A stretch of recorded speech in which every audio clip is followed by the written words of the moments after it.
اللہم صلی علی محمد وعلی آل محمد۔ میرے دیکھنے والے تمام بہن بھائیوں کو السلام علیکم ورحمۃ اللہ وبرکاتہ۔ محترم سامعین، جیسا کہ آپ حضرات جانتے ہیں، قرآن کریم کے مختلف مقامات میں سے مشکل الفاظوں کو حل کرنے کا سلسلہ جاری ہے۔ اسی سلسلے کی ایک کڑی سورہ ہود کی آیت نمبر 48 میں ایک انتہائی مشکل لفظ ہے۔ اس لفظ کی ادائیگی میں بہت سارے ساتھی الجھتے ہیں اور اسے درست طریقے سے نہیں پڑھ پاتے۔ آپ ذرا اس لفظ کو دیکھیے پہلے غور سے، آپ کو اس میں 5 میم ایک ساتھ دکھائی دیں گے۔ اب دیکھیں، حمزہ کے بعد ایک میم یہاں پر زبر لگا ہوا ہے، اس سے اگلے میم پر 2 زیر کی تنوین ہے، اس سے اگلے میم پر زیر بھی ہے اور تشدید بھی ہے، اس سے اگلے میم پر تشدید بھی ہے اور زبر بھی ہے، پھر نون ساکن آ گیا اور پھر آگے میم ہے جو کہ مشدد ہے اور زبر بھی لگا ہوا ہے۔ تو ایسے حرف کو کس طرح سے پڑھا جائے گا؟ اس طرح کے لفظوں کو درست ادا کرنا بہت زیادہ مشکل ہو جاتا ہے۔ یہاں پر 4 طرح کے ساؤنڈ بنیں گے، 4 آوازیں اس کے اندر سے نکلیں گی، 4 اسٹیج ہیں اس کے۔ انہیں سمجھ لینا بہت زیادہ ضروری ہے تاکہ اس لفظ کی بالکل درست پروننسیشن ہو سکے۔ اسی طرح ایک اور لفظ ہم آپ کو بتاتے ہیں۔ سورہ ہود کی آیت نمبر 41 کے اندر ایک لفظ ہے، اس کی ادائیگی اور پروننسیشن بھی بہت مشکل ہے۔ اسے پڑھنا مشکل کیوں ہے؟ اس کے اندر جو یہ را آ رہی ہے، اس کا قاعدہ اور ضابطہ تھوڑا سا الگ ہے۔ جب تک آپ اس قاعدے کو یا ضابطے کو نہیں سمجھیں گے تو آپ اسے درست طریقے سے ادا نہیں کر پائیں گے۔ تو آج کے ہم نے سبق میں ان دونوں الفاظوں کو تجوید کے ساتھ اور مشق کے ساتھ اچھے طریقے سے سیکھنا ہے۔ تو چلتے ہیں، سبق کو شروع کر لیتے ہیں۔ پہلے ہم ان الفاظوں کو اسپیلنگ کے ساتھ یعنی ہجوں کے ساتھ پڑھ لیتے ہیں تاکہ ہمیں ان لفظوں کی الگ الگ سے پہچان آ جائے۔ پھر ہم آپ کو اس کے اندر سے جو 4 ساؤنڈ بنیں گے اور اس لفظ کو ملا کر کس طرح سے پڑھا جائے گا وہ بھی بتاتے ہیں۔ اعوذ باللہ من الشیطان الرجیم، بسم اللہ الرحمن الرحیم،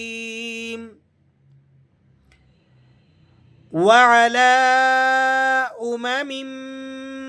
حمزہ پر پیش ہے، حمزہ پیش او، میم زبر ما، میم میم 2 زیر میم، میم میم زیر میم، میم میم زبر مم، میم زبر ما۔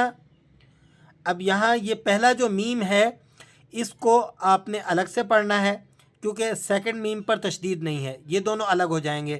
اس میم کو آپ نے میم زبر ما پڑھنا ہے، پھر ان 4 میموں کو آپ نے ایک ساتھ ملا کر پڑھنا ہے کیونکہ جو تیسرا میم ہے اس پر بھی تشدید لگی ہوئی ہے، چوتھے میم کے اوپر بھی تشدید ہے اور 5واں میم بھی مشدد ہے۔ تو آپ نے سیکنڈ میم کو تھرڈ میم سے اور تھرڈ کو 4 سے اور 4 کو 5th میم کے ساتھ ملا کر پڑھنا ہے۔ اب اس کے اندر آپ کو 4 ساؤنڈ کس طرح سنائی دیں گے؟ دیکھیے گا، میم ایک ساؤنڈ، مم مم، معک، یہ 4 ساؤنڈ بن گئے، مم مم مم۔ اس نون کو آپ نے سائلنٹ کر دینا ہے کیونکہ یہ ساکن ہے، اس کو نہیں پڑھیں گے۔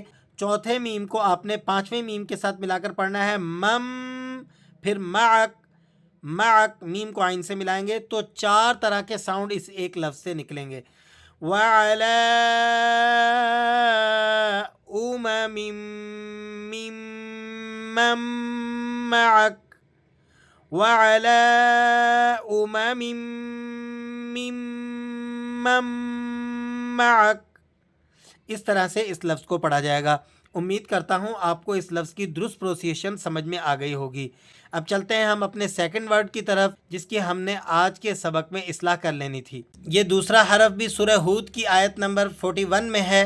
اس لفظ کو ہم پڑھتے ہیں، دیکھیے گا، وَقَالَ ارْكَبُوا فِيهَا بِسْمِ اللَّهِ مَجْرَاهَا، مج، یہ جیم پر آپ نے قلقلہ ادا کرنا ہے۔ حروف قلقلہ کون سے ہیں، انہیں کیسے پڑھا جاتا ہے، اس کے متعلق بھی ہم نے ویڈیو بنا کر اپنے اسی چینل پر اپلوڈ کر رکھی ہے۔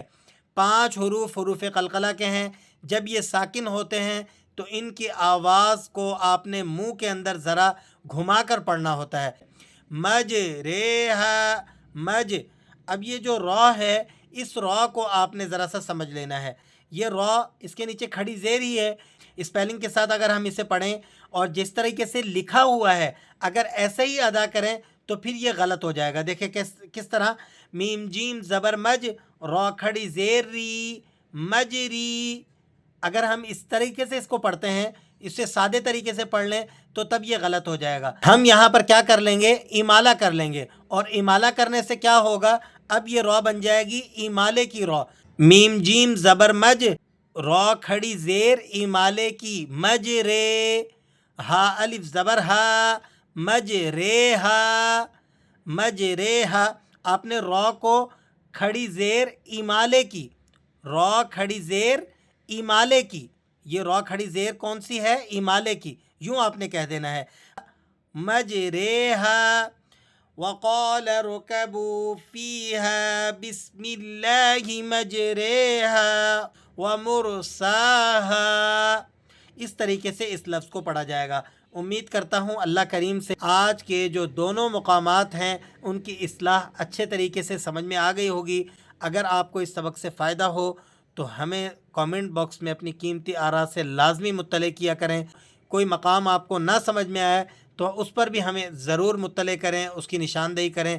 اللہ کریم سے دعا ہے کہ جو کچھ سکھایا ہے، آپ نے سیکھا ہے، وہ ہم سب کے لیے فائدہ مند بنائے. السلام علیکم ورحمۃ اللہ وبرکاتہ.